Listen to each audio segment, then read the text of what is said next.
శ్రీకాళహస్తిలో TDP MLA Bojjala Sudheer Reddy మరో జన సైనికుడు ఇల్లు కూల్చేశారు. తెల్లవారుజామున 3 గంటల సమయంలో 3 సీఐలు, 100 మంది పోలీసులు, 50 మంది మున్సిపాలిటీ సిబ్బంది జేసీబీలతో యుద్ధానికి వెళ్లినట్టు వెళ్లారు. ఇంతకీ ఆ ఇంట్లో నివసించేది 80 ఏళ్ల ముసలవ్వ. ఆమె మనవరాలి భర్త జనసేన కార్యకర్త.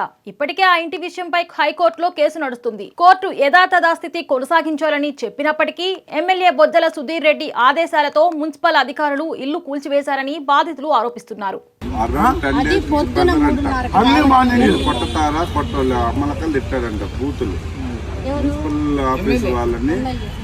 కొడతారా కొట్టరా, కొట్టకపోతే మేము ఏం చేస్తానని ప్రెజర్ ఎమ్మెల్యే 10 రోజుల నుంచి మేము ఆడేడు అప్పులు చేసుకోవచ్చు కట్టాం సార్.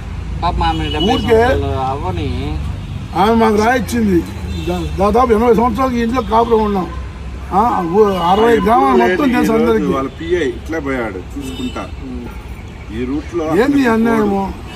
అంటే సీఎం గారు ఏం చేస్తున్నారు? వాళ్ళందరూ చూస్తున్నారు. ఏం జరిగింది? డిప్యూటీ సీఎం గారు చూస్తున్నారా?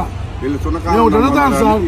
మా అల్లుడు జనసేన పార్టీ చేయడం తప్ప లేదు. మేము రాజకీయాలు వద్దను ఆయనకి. మాకు రాజకీయాలు వద్దు. కుమార్ నీకు సుకుమార్ నీకు రాజకీయాలు వద్దు, మనం హ్యాపీగా ఉద్యోగం చేసుకుని వెళ్ళిపోతాము అనేసి చెప్తాం.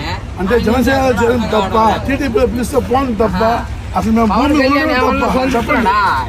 జనసేన పార్టీలో ఉండే ఎవరు సపోర్ట్